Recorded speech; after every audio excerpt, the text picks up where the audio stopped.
और यदि इस मानसिक वृत्ति से इसे अपना धर्म समझकर युद्ध करोगे तो तुम्हें उसका पाप नहीं लगेगा।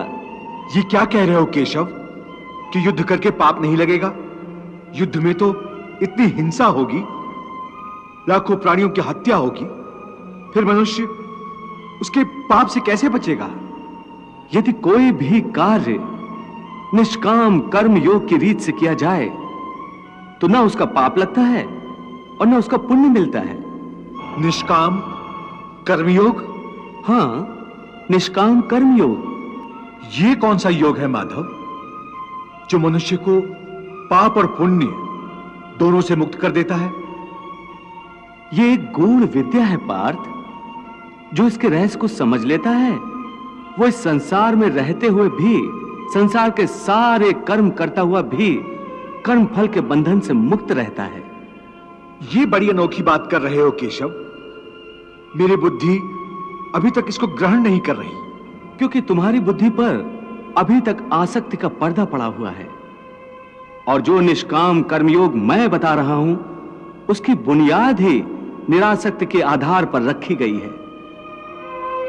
हे अर्जुन, इस निरासक्ति योग को समझ लोगे तो तुम्हारे जीवन में पूर्ण शांति आ जाएगी। हे माधव, इस योग की साधना कैसे करते हैं? इस योग के नियम क्या हैं?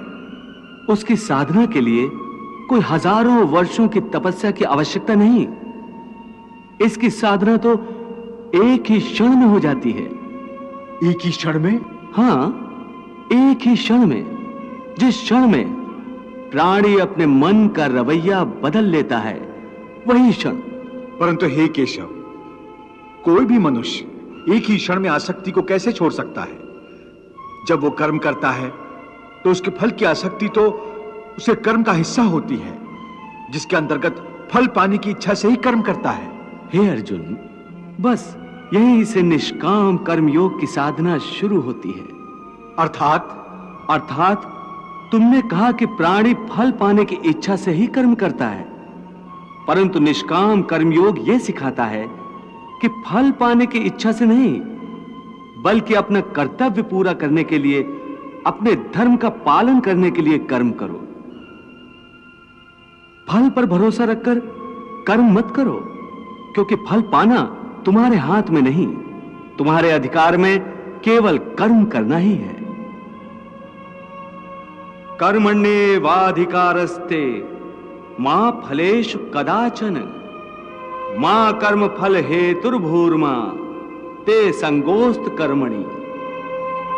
हे पार्थ, तुम कर्म कर सकते हो, कर्म करने का संकल्प कर सकते हो, परंतु इसका फल पाना तुम्हारे हाथों में नहीं है। हे मधुसूदन, मैं जिस काम का संकल्प करूंगा वो काम तो मैं करूंगा ही। जब भोजन करने का निश्चय करके बैठूंगा तो निवाला उठाकर मुंह में रखूंगा ही, तभी तो उसे खाऊंगा। यदि वो खाने का निवाला तुम्हारे प्रारब्ध में नहीं है तो उसे तुम मुंह तक तो ले जाओगे, परंतु उस ग्रास का एक दाना भी अपने मुंह में नहीं रख सकोगे। हे अर्जुन, केवल कर्म का संकल्प ही प्राणी के अधिकार में है, उसका फल प्राणी के अधिकार में नहीं है। वो कैसे? मैं बताता हूं कैसे। पार्थ, तनिक उस दृश्य की कल्पना कि नगर धनवान के सामने बड़े स्वादिष्ट भोजन की थाली परोसी गई है। थाली सोने की है, गर्मा गर्म व्यंजन भरे हुए हैं, जिन्हें देखकर वो बहुत प्रसन्न हो रहा है।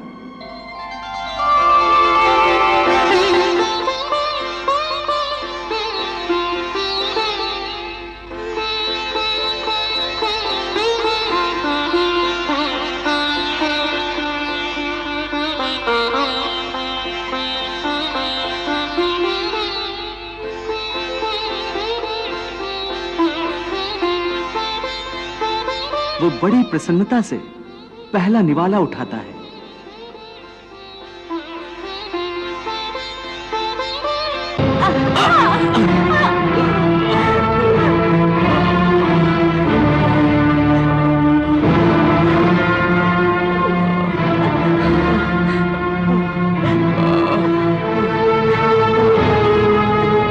देख लिया कि प्रारब्ध में न हो तो मुंह तक पहुंचकर भी निवाला छिन जाता है।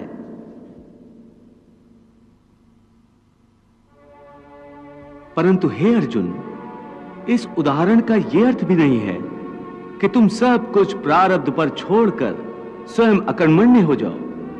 याद रखो, मैंने कहा है, मां कर्म फल हेतुर्भु माते संगोस्तु कर्मणि। हे केशव, तुम्हारे कहे अनुसार यदि फल प्रारब्ध ने अपनी मर्जी से देना है तो फिर प्राणी को कर्म करने की आवश्यकता ही क्या है? कर्म करने की आवश्यकता क्या है, यह जानने से पहले यह तो जान लो कि प्रारब्ध क्या है, प्रारब्ध कैसे बनती है। हे केशव, प्रारब्ध क्या है उसे जानने में क्या मुश्किल है? यह तो सीधी सी बात है कि जो भगवान की इच्छा है वही मनुष्य का प्रारब्ध होती है। नहीं अर्जुन, नहीं, यह धारणा सत्य नहीं है। क्यों सत्य नहीं है? क्योंकि मैं किसी के प्रारब्ध नहीं बनाता, ना मैं किसी प्राणी के कर्म अथवा कर्म फल के हिसाब में दखल देता हूं। इसलिए प्राणी की प्रारब्ध बनाने में मेरा कोई हाथ नहीं होता। फिर कौन बनाता है प्राणियों का प्रारब्ध? प्राणियों के अपने कर्म। अर्थात ये कि प्राणी जैसे कर्म करेगा उसका वैसा ही फल पाएगा। अच्छे कर्म करेगा तो अच्छा फल मिलेगा और बुरे कर्म करेगा तो बुरा फल पाएगा। यही जो प्राणी के अच्छे बुरे कर्मों के अच्छे बुरे फल का हिसाब है, इसी को प्रारब्ध कहते हैं। अपने पुण्य कर्मों के फलस्वरूप सुख और अपने पाप कर्मों के फलस्वरूप दुख प्राणी को इसी जन्म में या अपने अगले जन्म में भोगना ही पड़ता है, वो टल नहीं सकता। इसलिए अकर्मण्य हुए बिना निरंतर अपने धर्म के अनुसार कर्म करते जाओ और मन में यह पक्का विश्वास रखो कि जिस नियत के साथ तुम कर्म करोगे उसी नियत के अनुसार तुम्हें फल अवश्य मिलेगा। कर्म का यह अटल विधान है, इसमें कभी किसी के साथ अन्याय नहीं हो सकता। हे अर्जुन, प्राणी का कोई भी कर्म नष्ट नहीं होता, मनुष्य को अपने हर कर्म का फल अवश्य मिलता है। इस तरह प्राणी के कर्मों के अनुसार उन कर्मों का फल हर मनुष्य के प्रारब्ध में लिख दिया जाता है। इसी कारण हर जन्म में मनुष्य अपने ही कर्मों के बंधनों में बंध जाता है। इसी कर्म के बंधन में बंध जाने के कारण मनुष्य आवागमन अर्थात जन्म जन्मांतर के चक्रव्यूह में फंसा रहता है और उसे मोक्ष प्राप्त नहीं हो पाता। कर्म के बंधन से आवागमन या जन्म जन्मांतर का क्या संबंध है? मनुष्य अपने एक जन्म में जो कर्म करता है उन कर्मों के फल के रूप में पाप और पुण्य दोनों ही होते हैं। कभी पाप अधिक होते हैं तो कभी पुण्य। दोनों का दुख सुख भोगते हुए मनुष्य अपने नए जीवन में जो कर्म करता है उनका हिसाब पाप पुण्य के खाते में नए सिरे से लिख दिया जाता है। इस तरह इन नए कर्मों को भोगने के लिए एक और नया जन्म लेता है और जन्म जन्मांतर का यह सिलसिला लगातार चलता रहता है और मनुष्य की आत्मा का अपने परमात्मा से मिलन नहीं होता, जिसे मोक्ष कहते हैं।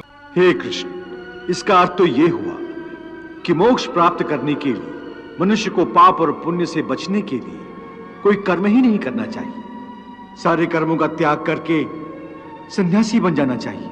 कोई भी मनुष्य अकर्मण्य नहीं हो सकता, कर्म तो उसे हर स्थिति में करना पड़ता है। परंतु सन्यासी तो कर्म का त्याग तो करते ही हैं। हे पार्थ, सन्यासी भी कर्मों का त्याग नहीं करते, न ही कर सकते हैं।